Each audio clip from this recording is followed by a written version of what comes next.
கத்தியின்றி இரத்தமின்றி உடலின் இரகசிய பாதைகளில் பயணிக்கிறது ஓர் ஒளிக்கதிர். திறந்தவெளி போரல்ல இது, துல்லியமான ஊசிமுனை தாக்குதல். வடுக்கள் இல்லாத குணம், வலிகள் குறைந்த வரம்.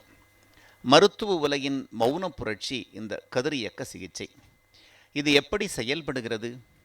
இன்டர்வென்ஷனல் ரேடியாலஜி என்பது எக்ஸ்ரே, சிடி ஸ்கேன், அல்ட்ராசவுண்ட் போன்ற நவீன பிம்பத் தொழில்நுட்பங்களின் உதவியுடன் உடலின் உட்பகுதியை ஒரு திரையில் பார்த்தபடியே சிகிச்சை அளிக்கும் முறையாகும். மருத்துவர் ஒரு சிறிய ஊசி அல்லது கெத்தீட்டரை பயன்படுத்தி இரத்த நாளங்களின் வழியாக செலுத்தி பாதிக்கப்பட்ட இடத்தை துல்லியமாக சென்றடைகிறார். இது குறித்து கிண்டி கலைஞர் நூற்றாண்டு உயர் சிறப்பு மருத்துவமனையின் நுண்ணியக்க கதிரியக்கவியல் துறை தலைவர் மருத்துவர் பெரிய கருப்பன் விளக்குகிறார். இன்டர்வென்ஷன் ரேடியாலஜி அப்படின்னா நுண்துளை மூலமாக மூளையிலையோ, செஸ்ட்லையோ, இல்லை வயிறுலையோ, இல்லை கால்லையோ இருக்கிற இரத்த குழாய் பிரச்சனையை தலையையோ வயிறையோ காலையோ ஓப்பன் பண்ணாமல் நுண்துளை மூலமாக ஆப்ரேஷன் பண்ணுறதுக்கு பேர் இன்டர்வென்ஷனல் ரேடியாலஜி.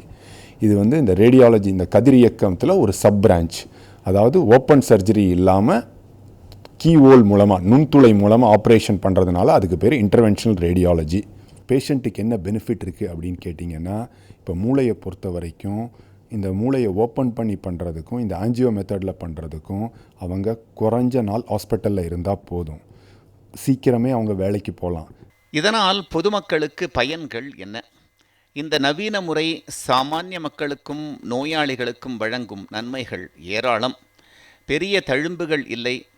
அறுவை சிகிச்சை போல பெரிய அளவில் தோலை கிழிக்க தேவையில்லை. ஒரு சிறு துளை போதுமானது.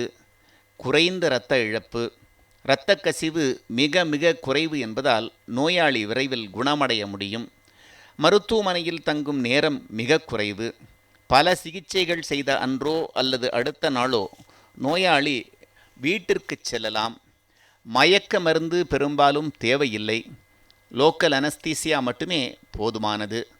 கேமரா மற்றும் ஸ்கேனிங் உதவியுடன் நேரடியாக பார்ப்பதால் பக்கத்தில் உள்ள ஆரோக்கியமான திசுக்களுக்கு எந்த பாதிப்பும் ஏற்படாது.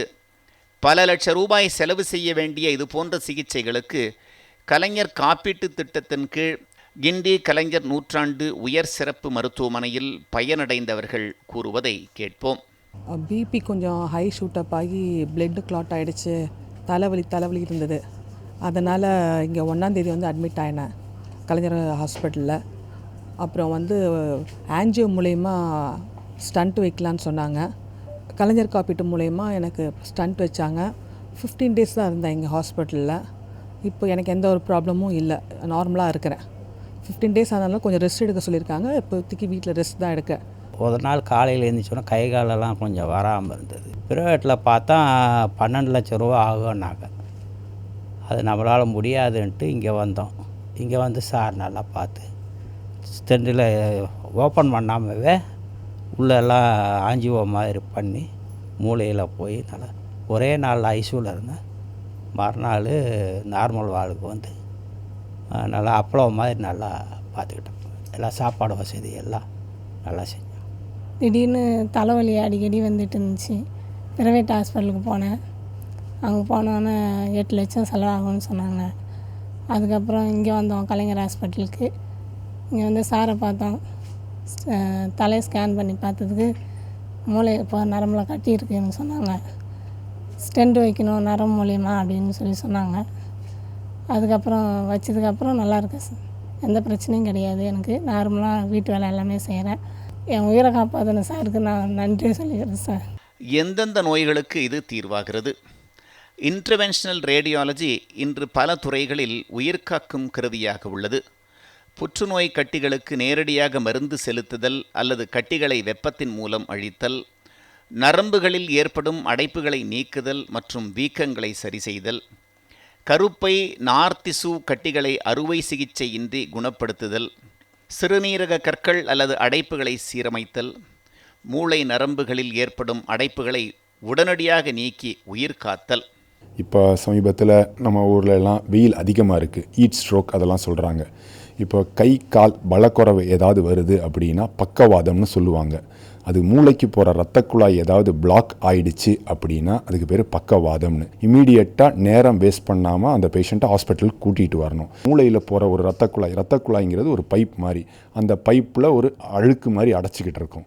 ஸோ இதை ஒரு வேக்யூம் கிளீனர் மாதிரி, ஒரு டியூப் மாதிரி தொடை மூலமாகவே, தலையெல்லாம் ஓப்பன் பண்ணாமல் தொடை மூலமாகவே ஒரு டியூப் மூளை வரைக்கும் எடுத்துகிட்டு போயிட்டு அதை ஒரு வேக்யூம் பம்பில் கனெக்ட் பண்ணிட்டா அந்த கிளாட், அந்த அழுக்கு இருக்கிறது, அசுத்த ரத்தம் அப்படியே அதில் ஆஸ்பிரேட் ஆயிரும். அப்படி பண்ணுறதுனால என்ன ஆகும்னா, ஏர்லியராக சீக்கிரமாக பண்ணுனா, இப்போ ஒரு பேஷண்ட் ஒரு கை கால் யூஸ் பண்ணாமல் கூட்டிகிட்டு வந்தாங்க அப்படின்னா அதை உடனே எடுத்துட்டா டக்குன்னு அடுத்த ஒரு மேபி 1 or 2 days இல்லை 2 to 3 மாதத்தில் அவங்க நடக்க ஆரம்பிச்சிருவாங்க. ஸோ இந்த ஆப்ரேஷன் எல்லாம் மூளையை ஓப்பன் பண்ணாமல் நுண்துளை மூலமாக இன்டர்வென்ஷன் ரேடியாலஜி இந்த கேத்லாபில் வச்சு பண்ணுறோம். குறைந்தபட்ச ஊடுருவல் அதிகபட்ச ஆரோக்கியம் என்பதே இந்த துறையின் தாரக மந்திரம். மருத்துவ தொழில்நுட்பம் என்பது வெறும் இயந்திரங்கள் அல்ல, அது மனித வலியை போக்க இயற்கையோடு இணைந்து நடத்தும் ஒரு நுட்பமான கலை. அந்த கலையின் உச்சமே இன்டர்வென்ஷனல் ரேடியாலஜி. மருத்துவ உலகின் இந்த நவீன வரப்பிரசாதத்தை பற்றிய விழிப்புணர்வு மக்களிடம் சேரும்போது அச்சமில்லாத ஆரோக்கியமான சமூகம் சாத்தியமாகும். கலைஞர் செய்திகள் தொலைக்காட்சிக்காக ஒளிப்பதிவாளர்கள் ஜே செந்தில் மற்றும் பிரபுவுடன் செய்தியாளர் இன்ஃபன்ட் ஜேக்கப்.